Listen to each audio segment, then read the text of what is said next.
ആഗോള അയ്യപ്പ സംഗമത്തിന് സജ്ജമായി പമ്പാതീരം. അവസാനഘട്ട തയ്യാറെടുപ്പാണ് പമ്പയിലൂടെയും 25 രാജ്യങ്ങളിൽ നിന്നായി വിദേശികൾ ഉൾപ്പെടെ 3500 പേരാണ് സംഗമത്തിൽ പങ്കെടുക്കുന്നത്. പമ്പ മണപ്പുറത്തിന്റെ സ്വാഭാവിക ഘടനയ്ക്ക് ദോഷം വരാതെ പൂർണ്ണമായും ഹരിതചട്ടം പാലിച്ചാണ് അയ്യപ്പ സംഗമത്തിന്റെ ക്രമീകരണങ്ങൾ ഒരുക്കിയിട്ടുള്ളത്. സുരക്ഷയുടെ ഭാഗമായി 1000 പോലീസുകാരെ പമ്പയിലും സന്നിധാനത്തുമായി വിന്യസിച്ചു. തിരുവിതാംകൂർ ദേവസ്വം ബോർഡിന്റെ പ്ലാറ്റിനം ജൂബിലിയോടനുബന്ധിച്ച് നടക്കുന്ന ആഗോള അയ്യപ്പ സംഗമത്തിന്റെ ഒരുക്കങ്ങൾ അവസാന ഘട്ടത്തിലാണ്. ഞാനിപ്പോഴുള്ളത് പമ്പയിലെ ത്രിവേണിയിലാണ്. ഇവിടെയാണ് മുഖ്യമന്ത്രി നാളെ അയ്യപ്പ സംഗമം ഉദ്ഘാടനം ചെയ്യുന്ന പ്രധാന വേദിയുള്ളത്. ആ വേദിയുടെ ഒരുക്കങ്ങൾ അന്തിമ ഘട്ടത്തിലാണ്. നാളെ രാവിലെ 9:30 മുഖ്യമന്ത്രി അയ്യപ്പ സംഗമത്തിന്റെ ഉദ്ഘാടനം ഔദ്യോഗികമായി നിർവഹിക്കുന്നത്. ഉദ്ഘാടന ചടങ്ങിന് ശേഷം 3 വേദികളിലായി 3 വിഷയങ്ങളിൽ സെമിനാറുകൾ നടക്കും. പ്രധാന വേദിയിൽ, അതായത് ഉദ്ഘാടനം നടക്കുന്ന വേദിയിൽ തന്നെയാണ് ശബരിമല മാസ്റ്റർ പ്ലാനുമായി ബന്ധപ്പെട്ട സെമിനാർ നടക്കുന്നത്. അതിനുശേഷം ഹിൽ ടോപ്പിൽ, പമ്പയിലെ തന്നെ ഹിൽ ടോപ്പിൽ ശബരിമലയെ ഒരു പിൽഗ്രിം ടൂറിസം സ്പോട്ടായി എങ്ങനെ മാറ്റാം എന്നുള്ള ആശയങ്ങൾ ആരായുന്ന സെമിനാർ നടക്കും. അതിനുശേഷം പമ്പ ഗണപതി കോവിലിന് മുന്നിലുള്ള ദേവസ്വം ബോർഡിന്റെ ഓഡിറ്റോറിയത്തിൽ, ശ്രീരാമസാകേതം ഓഡിറ്റോറിയത്തിലാണ് പമ്പയിലെ തിരക്ക് നിയന്ത്രിക്കുന്നതുമായി ബന്ധപ്പെട്ട വളരെ പ്രധാനപ്പെട്ട ഉന്നത പോലീസ് ഉദ്യോഗസ്ഥരടക്കം പങ്കെടുക്കുന്ന വളരെ പ്രധാനപ്പെട്ട ഒരു സെമിനാർ നടക്കുന്നത്. ഈ 3 സെമിനാറുകൾക്ക് ശേഷമാകും അയ്യപ്പ സംഗമത്തിന്റെ അതിന്റെ പരിസമാപ്തിയിലേക്ക് പോവുക. അതായത് ഉദ്ഘാടന ചടങ്ങുകളും 3 സെമിനാറുകളും ഉൾക്കൊള്ളുന്നതാണ് അയ്യപ്പ സംഗമം എന്ന് ചുരുക്കത്തിൽ പറയാം.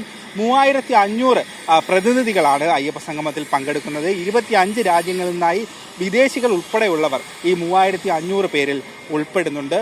അവർക്കുള്ള രജിസ്ട്രേഷൻ കൗണ്ടറുകളാണ് ഈ കാണുന്ന പന്തലിൽ, അതായത് ഈ കാണുന്ന ജർമ്മൻ പന്തലിൽ ഒരുങ്ങിക്കൊണ്ടിരിക്കുന്നത്. അതോടൊപ്പം അയ്യപ്പ സംഗമത്തിൻ്റെ ഭാഗമായി പോലീസിൻ്റെ ഭാഗത്തു നിന്നും കനത്ത സുരക്ഷയാണ് പമ്പയിലും ശബരിമലയിലും ഒരുക്കുന്നത്. ഏതാണ്ട് 1000-ഓളം പോലീസുകാരാണ് പമ്പയിലും ശബരിമലയിലുമായി അയ്യപ്പ സംഗമത്തിൻ്റെ ഭാഗമായി വിന്യസിക്കപ്പെട്ടിരിക്കുന്നത്.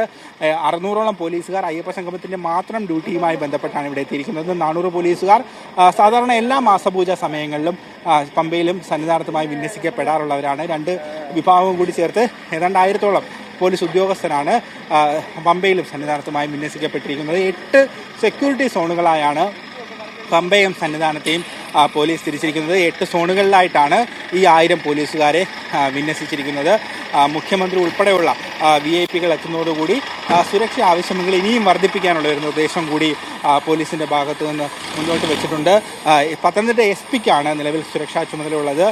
നാളെ അയ്യപ്പ സംഗമം തുടങ്ങുന്നതോടെ ദക്ഷിണമേഖല DIG കൂടി ഈ സുരക്ഷാ ചുമതലയുടെ ഉത്തരവാദിത്തങ്ങൾ കൂടുതലായി ഏറ്റെടുക്കുന്നുണ്ട്.